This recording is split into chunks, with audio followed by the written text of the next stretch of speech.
Berjumpa lagi dalam permenungan kita edisi Jumat 9 Juli 2021 dalam pekan ke-14 masa biasa. Bacaan-bacaan liturgi hari ini, bacaan yang pertama dari kitab Kejadian bab 46 ayat 1-7, ayat 28 sampai 30, dan bacaan Injil dari Injil Matius bab 10 ayat 16 sampai 23.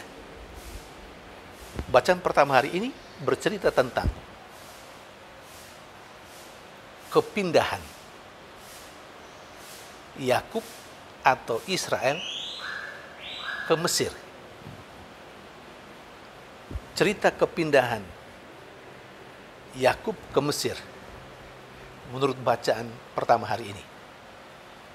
Hemat saya akan lebih mudah kita pahami kalau kita kembali melihat bacaan yang pertama kemarin, hari Kamis 8 Juli 2021.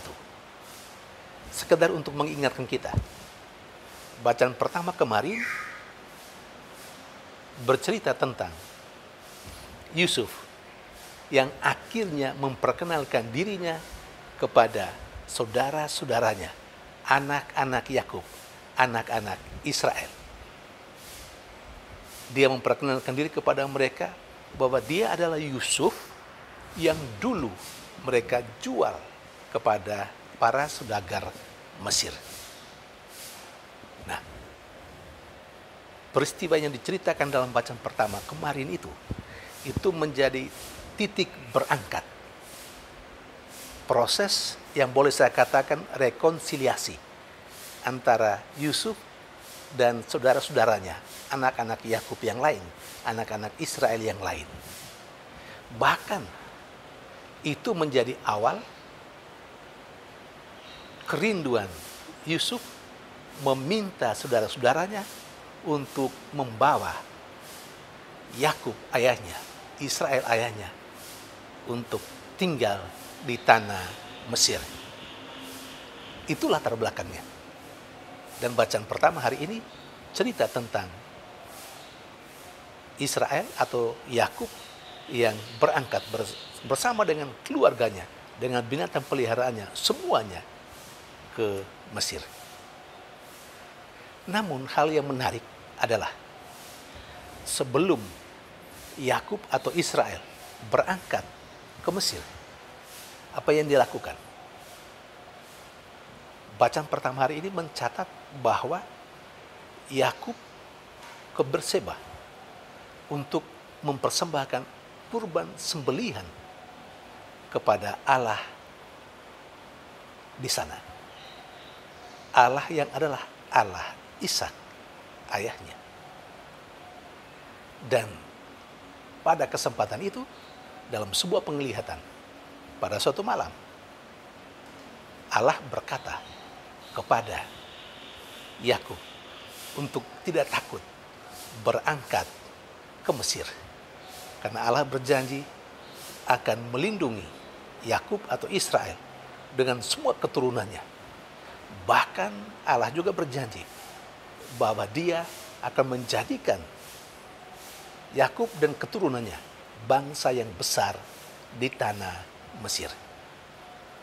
Saudari dan saudara yang terkasih, kita boleh bertanya, mengapa Yakub sebelum berangkat harus mempersembahkan kurban sembelihan kepada Allah, Allah Ishak ayahnya?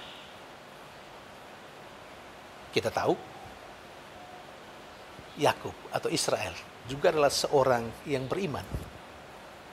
Allah juga pernah berjanji kepadanya untuk memberikan berkat yang berlimpah kepadanya.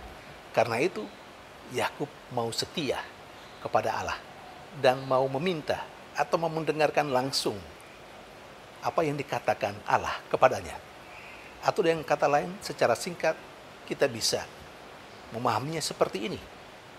Yakub sesungguhnya dalam mempersembahkan kurban sembelihan itu mau tahu apakah kepergiannya ke Mesir itu cuma sekedar kerinduan dari anaknya Yusuf karena sudah lama tidak pernah bertemu dengan dia. Dia mau tahu apakah keberangkatannya ke Mesir, mau berjumpa dengan Yusuf, itu adalah kerinduan hatinya saja, atau keinginan hatinya belaka, atau ini memang juga sesuai dengan kehendak Allah. Itu poinnya. Karena Yakub tidak mau berbuat sesuatu tanpa mendapat penerangan atau nasihat, atau dia mau melakukan sesuatu harus sesuai dengan apa yang dikehendaki oleh Allah. Di sini menjadi hal yang sangat penting. Kalau kita mau menjadikan Yakub sebagai contoh dalam kehidupan beriman kita. Saudari dan saudara yang terkasih, kita melakukan banyak hal dalam kehidupan kita. Kita juga mengambil keputusan-keputusan penting untuk kehidupan kita, pribadi ataupun kehidupan bersama, antara dalam keluarga, dalam lingkungan, dalam wilayah, dalam paroki, dalam masyarakat. Apakah untuk hal-hal yang penting kita selalu meminta bimbingan roh, supaya apa yang menjadi keputusan kita atau apa yang kita lakukan sesuai dengan kehendak Tuhan? Atau kita mengabaikan itu karena kita pikir kita sendiri yang menentukan hidup kita tanpa perlu bimbingan dari Tuhan melalui rohnya? Saya kira kita perlu belajar dari Yakub, selalu meminta petunjuk, selalu meminta penerangan dari Allah melalui rohnya. Dalam doa-doa kita penting sekali supaya apa yang kita lakukan tidak hanya sekedar memenuhi atau sesuai dengan keinginan manusiawi kita, tetapi harus sesuai dengan kehendak Allah, supaya kita tidak menyesal kemudian. Saudari dan saudara yang terkasih, mari kita belajar dari Yakub. Segala sesuatu yang mau kita lakukan, kita minta penerangan dari Allah sendiri, supaya apa yang kita lakukan betul sesuai dengan apa yang diinginkan, apa yang dikehendaki oleh Allah sendiri. Yang kedua, dari bacaan Injil hari ini juga sangat menarik. Yesus mengingatkan para muridnya yang dia utus. Apa yang dia ingatkan kepada para muridnya? Yesus berkata, "Aku mengutus kamu seperti domba ke tengah serigala." Karena itu Yesus minta supaya para muridnya cerdik seperti ular dan tulus seperti merpati. Apa maksudnya? Yesus mengatakan atau meminta para rasulnya atau para muridnya yang dia utus untuk cerdik seperti ular dan tulus seperti merpati. Kita tahu cerdik itu ada hubungan dengan akal, dengan otak.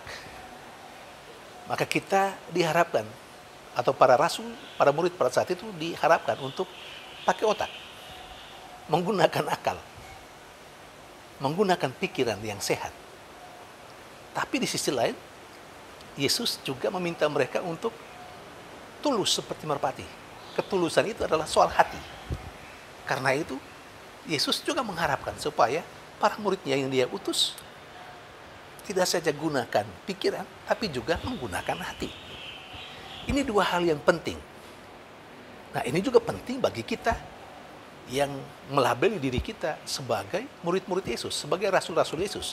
Kita pun diutus oleh Yesus untuk pergi mewartakan. Dan situasinya tidak jauh berbeda.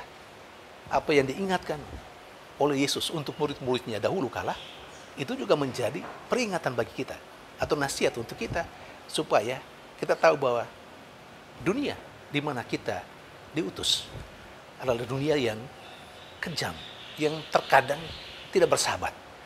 Karena itu, kita diminta untuk cerdik seperti ular dan tulus seperti merpati.